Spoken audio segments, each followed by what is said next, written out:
आपने बनाकर रखा था। परमेश्वर के सामने वो निर्दोष थे।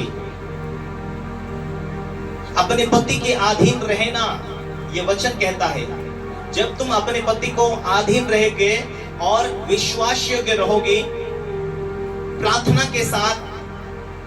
बाइबल ये कहती है कि सारा जब अब्राहम को हे स्वामी करके पुकारते थे, तुम्हारी आदि माता विश्वासी एक आदि मतलब सबसे शुरुआत में जिसको परमेश्वर ने चुन लिया, वो अब्राहम को स्वामी करके पुकारते थे।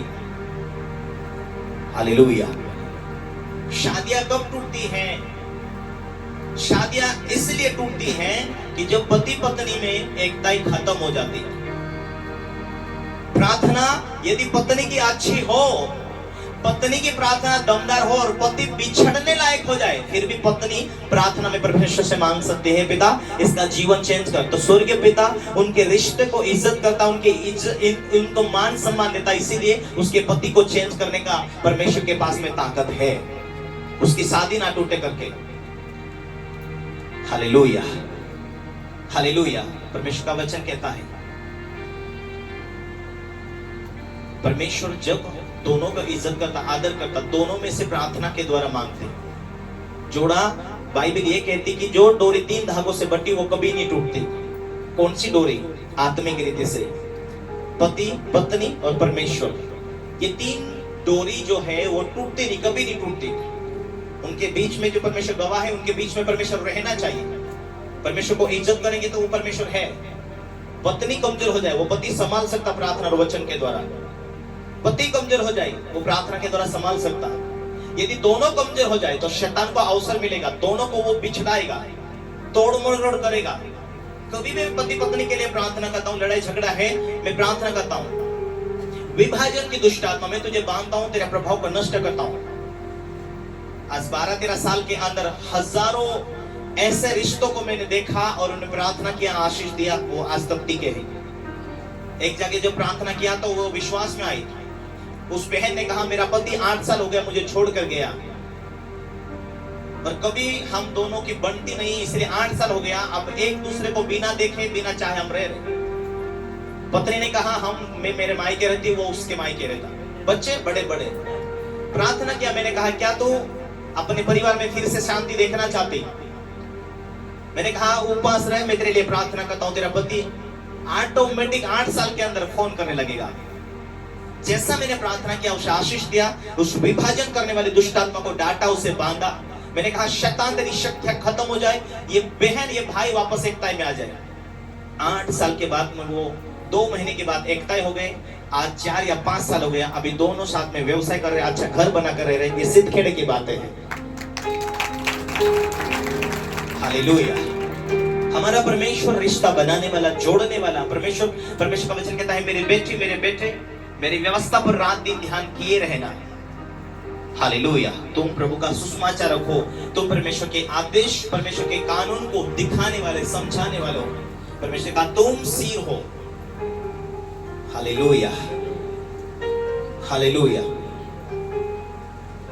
इसीलिए प्रभु की उपस्थिति में, परमेश्वर की उपस्थिति में बने रहेंगे तो क्यों परमेश्वर हमें आगे नहीं बढ़ाएगा? क्यों हमारे जीवन में ब्लेस नहीं करेगा? क्यों हमारे जीवन में उन्नति नहीं देगा?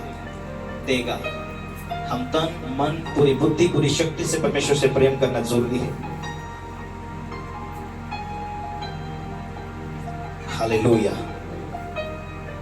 क्या तुम यह समझते हैं कि पवित्र शास्त्र व्यर्थ कहता है जिस आत्मा को अंदर, याकूब का पत्री 4 अध्याय उसका 5 में, क्या तुम यह समझते कि पवित्र शास्त्र व्यर्थ कहता है जिस आत्मा को उसने हमारे अंदर भीतर बसाया, क्या वह ऐसी लालसा करता है जिसका प्रतिफल दाह हो?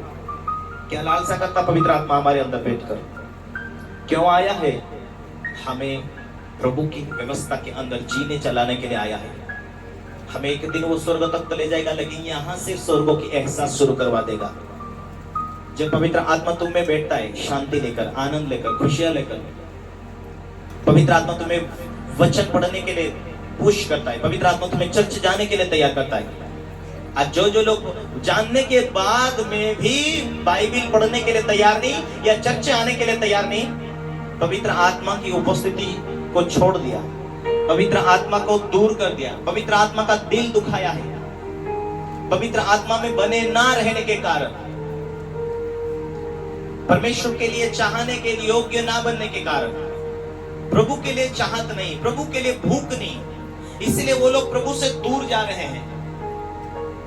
शैतान उनके विवेक को बांध दिया, बुद्धि को बांध दिया। जब शैतान पूरी रीति से बुद्धि बांध लेगा, वचन भूल जाएगा, जब कुछ न कुछ समस्या देगा, गरीबी देगा, दुख देगा, आगे जब भी पसंद है, रोने वाले, अविश्वासी, विश्वास नहीं तो रोएंगे, हाँ प्रभु बचा ले, हाँ प्रभु बचा ले। ऐसा नहीं है। विश्वासी लोगों को शैतान तेरा कोई काम नहीं। मैं पवित्र आत्मा का मंदिर हूं, यीशु मसीह के कोड़े खाने के द्वारा चंगाई मिला।